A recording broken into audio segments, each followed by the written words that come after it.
আসসালামু আলাইকুম ভাই। ওয়ালাইকুম সালাম। ভাই, বিদেশ থেকে তো ছুটিতে আসলেন, আসে দেশের পরিস্থিতি কেমন দেখলেন? দেশের পরিস্থিতি দেখতেছি, দেশে আসে তো ভালোই লাগলো। প্রথম দিন যখন দেশে আসলাম ভালোই লাগলো। তো এমন পরিস্থিতি এখন লাগতেছে, মনে হচ্ছে যে টাকা পয়সা নিয়ে বাজারে গেলে মনে হয় বাজারে মানে টাকা টাকা মনে হচ্ছে কাঁঠালের পাতা, এমন অবস্থা। ঠিক আছে, মানে টাকা নিয়ে যেতেই শেষ। হ্যাঁ, ভাই, তো এখন দেশে থাকবেন না বিদেশ আবার যাবেন, যাওয়ার চিন্তা ভাবনা বিদেশ আছে? তো মনে হয় যাওয়ার নিয়ত ছিল না, মনে হচ্ছে থাকবো। তো এখন যে পরিস্থিতি দেখতেছি আবার তো যাইতেই হবে। 6 মাসের নিয়তে আসছিলাম, 6 মাস থাকতে। ভাই, আমি তো সৌদি যাবো চাচ্ছি, কি ভিসায় গেলে ভালো হবে? সৌদি আরবে যাবার চাচ্ছেন, কি কাজ জানা আছে?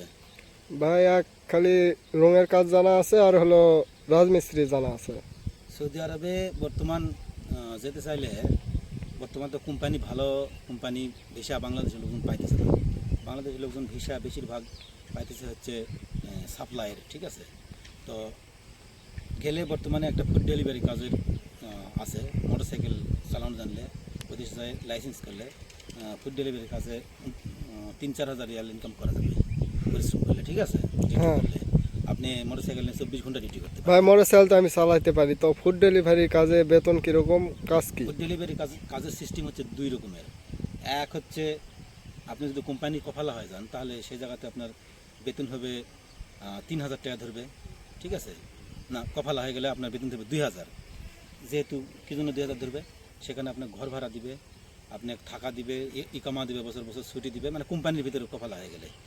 আর যদি আপনি নিজে করেন, তাহলে মোটরসাইকেল ভাড়া 700 টাকা মাসে দিয়ে, 700 রিয়াল মাসে দিয়ে তারপর আপনি পুরোটা ইনকাম করে নিতে পারবেন। সেখানে আপনি দিনে 150-200 ভাড়ার টাকা তুলেও আপনি করতে পারবেন। সুবিধা আছে, কিন্তু এর মধ্যে একটু সিস্টেম আছে। সেটা হচ্ছে ফুড ডেলিভারি কাজে গেলে বয়স কম লাগে। ঠিক আছে, 20 থেকে 25-30-এর ভিতরে ফুড ডেলিভারি কাজে হলে ভালো হয়। সেকেন্ড কথা হচ্ছে মোটরসাইকেল চালানো জানতে হয়। আর আরেকটা হচ্ছে টাকা একটু বেশি লাগে। আপনি সচরাচর আপনি গেলে, যে বর্তমান যাইতেছে মানুষ হচ্ছে 3.5 লাখ টাকা দিয়ে বা 4 লাখ টাকা দিয়ে, অনেকে 5 লাখ দিয়ে যায় হচ্ছে সাপ্লাই কাজে করতেছে। ফ্রি ভিসা যায়, সাপ্লাই ঢুকে দিতেছে কোম্পানির নাম বলে। ঠিক আছে, এরকম করলে অসুবিধা। ঠিক আছে, আপনি ফ্রি ভিসায় গেলে আপনি 2.5 লাখ 3 লাখের ভিতরে যেতে পারেন আমি ইকামা তো ছাড়া। আমি তো ফ্রি ভিসায় যাব না, আমি যেতে চাচ্ছি কামাই ইকামায় যেতে চাইলে মনে করেন কোম্পানিতে কোম্পানিতে। কোম্পানিতে যেতে চাইলে ফুড ডেলিভারি অন্তত মানে একটু খরচা বেশি, কারণ লাইসেন্স করতে হয়। ঠিক আছে, এই কারণে সেখানে প্রায় 5 লাখ টাকা লেগে যায়।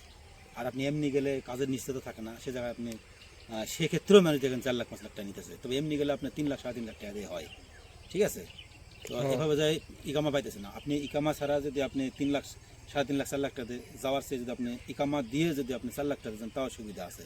4 লাখ 4.5 লাখ দিয়ে গিয়ে যদি আপনি 15 মাসের ইকামা পান, তাও সুবিধা আছে। আর একটা জিনিস হচ্ছে, বর্তমান সৌদি আরবে মানুষ চাইতেছে যাওয়ার পরে ইকামা দিতেছে 3 মাসের। আসলে 3 মাসের কোনো ইকামাই হয় না। 3 মাস আপনি যখন ওই দেশে যখন পার হয়ে যাবেন, তখন ওই 3 মাসের আপনি ভিসাতে, আপনি ওই দেশের সরকার 3 মাসের একটা মেয়াদ দেবে, 90 দিন। এই 90 দিন আপনি ভিসার সাথে ফ্রি পাবেন। এরপরে যেটা ইকামা হবে সেটা হলো আপনার হচ্ছে অরিজিনাল ইকামা। 1 বছর ইকামা দিলে সেখানে আপনার হওয়া লাগবে 15 মাসের ইকামা, তাহলে আপনি 1 বছর ইকামা হবে। ঠিক আছে, আপনি কাজ দেখ আর না দেখ, যারা সৌদি আরবে যেতে চান এবং যারা সৌদি আরবে আসেন, একটা জিনিস সতর্ক রাখবেন, বিদেশ যাওয়ার আগে সর্বপ্রথম আপনি ইকামার বিষয়ে বলবেন, কাজের বিষয়ে পরে বলবেন। কারণ কাজ তো দিবার চাই কোম্পানিতে, ভালো কোম্পানি দিবার চাই, খারাপ কোম্পানিও মিলে না, লাস্টে কাজই মিলে, অনেকে কাজই পায় না। তো সবচেয়ে বড় জিনিস হচ্ছে, যারা যাবেন সৌদি আরবে তারা সর্বপ্রথম চুক্তি করবেন ইকামা। ইকামা 15 মাসের, মানে 12 মাসের ইকামা, সাথে 15 মাস ফ্রি, 3 মাস ফ্রি, 15 মাসের ইকামা আপনি যাবেন। এরপরের ভিতরে আপনি আস্তে আস্তে এই 1 বছরের ভিতরে আপনি কিছু কাম টাম শিখে ভালো কিছু কোম্পানিতে যান, আর ভালো কোনো কাজের মধ্যে লেগে যান, এরকম কোনো কিছু করতে পারবেন। কিন্তু এই না বুঝে না সুঝে টাকাতে কোনো টাকা দিচ্ছেন, কোনো ডকুমেন্টস নাই, বিদেশ যাইতেছেন, কোনো চুক্তিপত্র নাই। প্রয়োজন আপনি চুক্তি করেন, 10টা ভালো মাতব বললেন, তারপরে মেম্বার চেয়ারম্যানের সাক্ষী রাখেন। ঠিক আছে, কাউন্সিলে গিয়ে মেম্বার চেয়ারম্যানের কাছে আপনি যে বিদেশ নিয়ে যাবে, ভিসা দেবে, তার সঙ্গে যে একটা চুক্তি লিখিত করেন, আমাকে এই ভিসার উপরে নিয়ে যাওয়া চাইতেছে, এই কাজ দিবার চাইতেছে, পারবে কি না, এরকম চেয়ারম্যান সহ চেয়ারম্যানের কাছে গিয়ে প্রয়োজনে আপনারা করেন, একটা লিখিত করেন, কথা বলেন, চেয়ারম্যানের সামনে যায় টাকা দেন, এরকম করেন, বা মাতবরের সামনে দেন, এরকম সিস্টেমে যান, ঠকবেন না। আপনারা দিচ্ছেন টাকা দেওয়ার সময় মানে দালাল, আর আপনি কারো কথা শুনতেছেন না, দালালকে টাকা দিতেছেন চুপি চাপি, দালাল নিয়ে জানার পরে নানান কাহিনী করতেছে, আপনার নানান সাইজে ঠকাবে। ঠিক আছে, আপনি কম দেবেন, বসে রাখবেন, পরে আপনি অন্য জায়গায় যাবেন, কেউ আমার চুক্তি যেটা করেছি সেটা আমার শুনে নিয়ে আমার কাছে চলে গেছে, তখন ইকামা দেবেন, কাজ দিবেন, কিছু দেবেন না, ঠকে যাবেন। এই বিধায় আপনারা যাওয়ার আগে একটা কাম করবেন, হয় চেয়ারম্যান মেম্বার সবাইকে নিয়ে একটা কাজ করবেন, তারা যে পাঠাবে তার মা বাবাকে নিয়ে করবেন, এরকম একটা চুক্তিপত্র করবেন, লিখিত করেন আর মুখে করেন।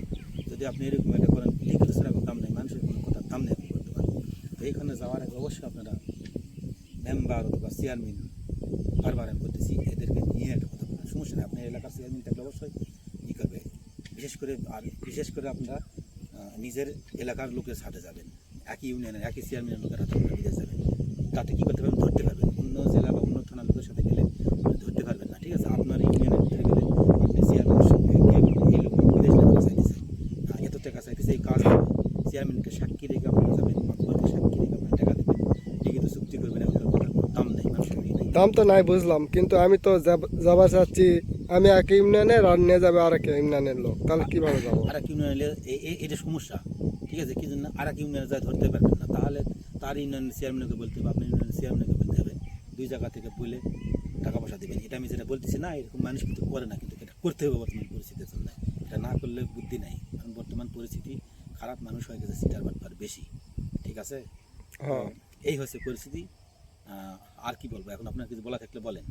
আমার আর কিছু বলার নেই।